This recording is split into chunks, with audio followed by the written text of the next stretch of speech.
জাতীয় বা আন্তর্জাতিক কোনো মহারণ নয়, তবু দৃশ্যপটে যেন বিশ্বকাপের আবেশ। চট্টগ্রামের লোহাগাড়ার কর্নেল অলি আহমদ বীর বিক্রম স্টেডিয়াম শনিবারের বিকেলে সাক্ষী থাকল এক অপার্থিব দৃশ্যের।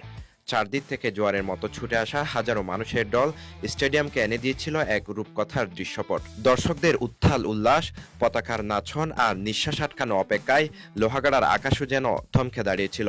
দীর্ঘ সময় পর এই মফস্বলে যেন ফুটবলের প্রাণস্পন্দন ফিরিয়ে আনল লোহাগাড়া উপজেলা প্রশাসন কাপ ফুটবল টুর্নামেন্ট। শেষ মুহূর্ত পর্যন্ত টান টান উত্তেজনা, পুরো 90 মিনিট দর্শকদের নিঃশ্বাস যেন আটকে ছিল মাঠ জুড়ে। নাটকীয়তায় ভরপুর লোহাগাড়া উপজেলা প্রশাসন কাপ ফুটবলের জমজমাট ফাইনালে নির্ধারিত সময়ের সমতা ভাঙে ট্রাইবেকারে। আর সেই রোমাঞ্চগণ ট্রাইবেকারে আমিরাবাদ ইউনিয়নকে 4-2 গোলে হারিয়ে ইতিহাস গড়ে চ্যাম্পিয়ন ট্রফি নিজেদের করে নেয় ফদুয়া ইউনিয়ন ফুটবল টিম। মাঠ জুড়ে উচ্ছ্বাস, উৎসব আর বিজয়ের পতাকা। পদুয়াবাসীর কাছে এই জয় কেবল একটি কাপ নয়, এই যেন এক রূপকথার ফুটবল সন্ধ্যা।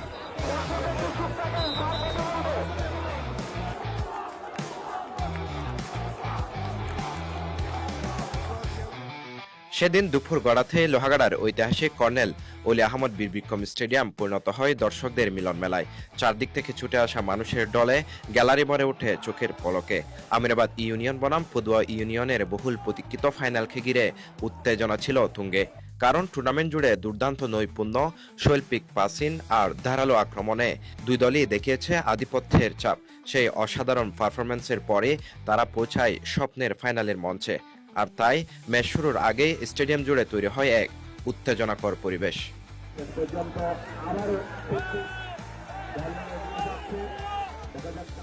এবার খেলায় ফেরা যাক। গড়ির কাটায় তখন দুপুর 2:51। পশ্চিম আফ্রিকার গাম্বিয়া থেকে আগত পদুয়া ইউনিয়নের ফকবা খ্যাত মুচেঙ্গার প্রথম বল ছোঁয়াতেই যেন তপ্ত হয়ে ওঠে কর্নেল অলি আহমদ বীর বিক্রম স্টেডিয়ামের বাতাস। শুরু হয় ফাইনালের যুদ্ধ। আক্রমণ পাল্টা আক্রমণে বারবার কেঁপে ওঠে দুই দলের গোলবার। আর প্রতি মুহূর্তেই গ্যালারিতে সৃষ্টি হয় দর্শকদের বাঁধভাঙা উচ্ছ্বাস।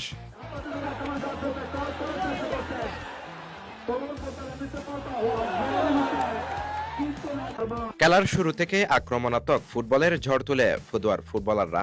তবে ম্যাচের ছন্দ ধরে রেখে নিয়ন্ত্রিত ফুটবল উপহার দেয় আমিরাবাদ একাদশ, যা মুহূর্তে দর্শককে টেনে নেয় খেলায়। দর্শকদের বাসেও উঠে আসে সেই প্রশংসা। Passing accuracy, on target shot, ball position সব ক্ষেত্রে এগিয়ে ছিল টিম আমিরাবাদ।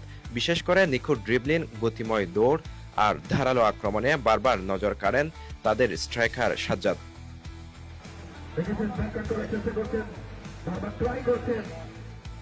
তবে সব উত্তেজনা ছাপিয়েও প্রথমার্ধে জালের দেখা পায়নি কোনো দল। নির্ধারিত সময়ের তীব্র লড়াই আর দারুণ সব সুযোগ নষ্টের পর গোলশূন্য অবস্থায় শেষ হয় ফাইনালের প্রথমার্ধ।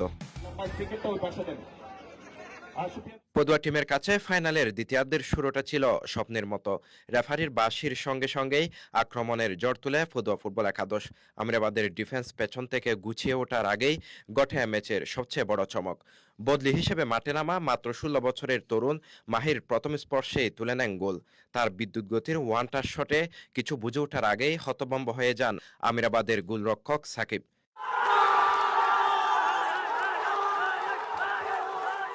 বল আমিরাবাদের জাল স্পর্শ করতে কর্নেল অলি আহমদ বীর বিক্রম স্টেডিয়ামে সৃষ্টি হয় উচ্ছ্বাসের বিস্ফোরণ। লাফিয়ে উঠে গ্যালারি ভর্তি দর্শক, পতাকা উড়াতে থাকে পদুয়ার সমর্থকেরা।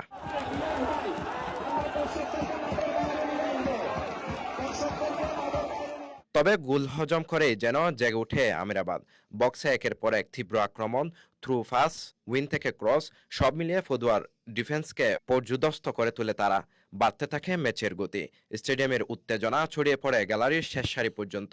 বহুল প্রতীক্ষিত সমতা তুলে নেয় 84তম মিনিটে। বাম প্রান্ত থেকে দুর্দান্ত ক্রস থেকে আমিরাবাদের 7 নম্বর জার্সি পরিহিত সিদ্দিকের হেড গোলরক্ষকের হাত ছুঁয়ে জড়িয়ে যায় জালে। তখন স্কুল লাইনে একে একে সমতা, আবারও জমে উঠে ফাইনালের লড়াই। শেষ 2 মিনিটে দুই দলই তৈরি করেছে সুযোগ, কিন্তু জালের দেখা মেলেনি। নির্ধারিত সময় শেষে ম্যাচ গড়ায় ট্রাইবেকারে। কিন্তু দর্শকদের চাপ সামলাতে হিমশিম খেতে হয় টুর্নামেন্ট পরিচালনা কমিটিকে। দর্শকরা মাঠে প্রবেশ করায় প্রায় আধা ঘন্টা বন্ধ থাকে ম্যাচ। পরে উপজেলা নির্বাহী কর্মকর্তা সহ স্থানীয় প্রশাসনের হস্তক্ষেপে সম্পন্ন হয় ট্রাইবেকার, যেখানে স্নায়ু চাপের যুদ্ধ শেষে পদুয়া ইউনিয়ন জয় ছিনিয়ে নেয় 4-2 ব্যবধানে। আর সেই সঙ্গে কর্নেল অলি আহমদ বীর বিক্রম স্টেডিয়ামে শুরু হয় পদুয়ার বিজয় উৎসব। উল্লাসে কেঁপে ওঠে চারদিক, স্বপ্ন ছুঁয়ে দেখা সেই রাতে লেখা হয় নতুন ইতিহাস।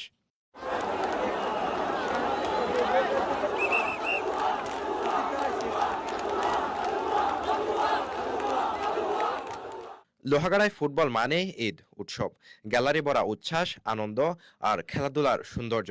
কিন্তু ফাইনাল হারের পর টিম আমিরাবাদের কিছু প্লেয়ার ও দর্শকদের আচরণ সেই ক্রীড়া উৎসবকে মুহূর্তেই ম্লান করে দেয়। মাঠের ভেতরে প্লেয়ারদের উদ্দেশ্যে জুতা নিক্ষেপ এবং পদুয়ার সমর্থকদের উপর হামলার অভিযোগ উঠেছে, যা উপস্থিত সবাইকে হতবাক করেছে। সামাজিক যোগাযোগ মাধ্যমে ইতিমধ্যে একটি ভিডিও ছড়িয়ে পড়েছে, যা নিয়ে তীব্র ক্ষোভ ও হতাশা প্রকাশ করছেন নেটিজেনরা। ক্রীড়া সংশ্লিষ্টরা বলছেন, এমন আচরণ লোহাগাড়ার বহুদিনের গড়ে ওঠা ক্রীড়া বন্ধু পরিবেশকে শুধু নষ্টই করছে না, বরং পুরো ক্রীড়াঙ্গনকে কলঙ্কিত করছে। ম্যাচ শেষে উৎসবমুখর পরিবেশে অনুষ্ঠিত হয় পুরস্কার বিতরণী। টুর্নামেন্ট সেরা, সেরা গোলরক্ষক, ম্যান অব দ্য ফাইনাল সহ বিভিন্ন ক্যাটাগরিতে সেরা খেলোয়াড়দের হাতে ট্রফি ও সম্মাননা তুলে দেন অতিথিরা।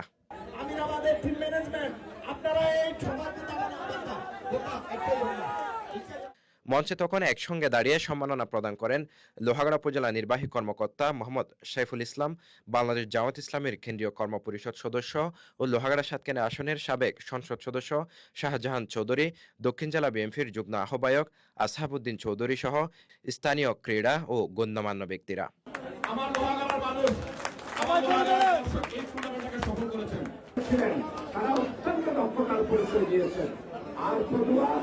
আপনারাও ভালো খেলেছেন, আপনাদেরকেও আমি আশা করি ভবিষ্যতে আরো সুন্দর খেলবেন।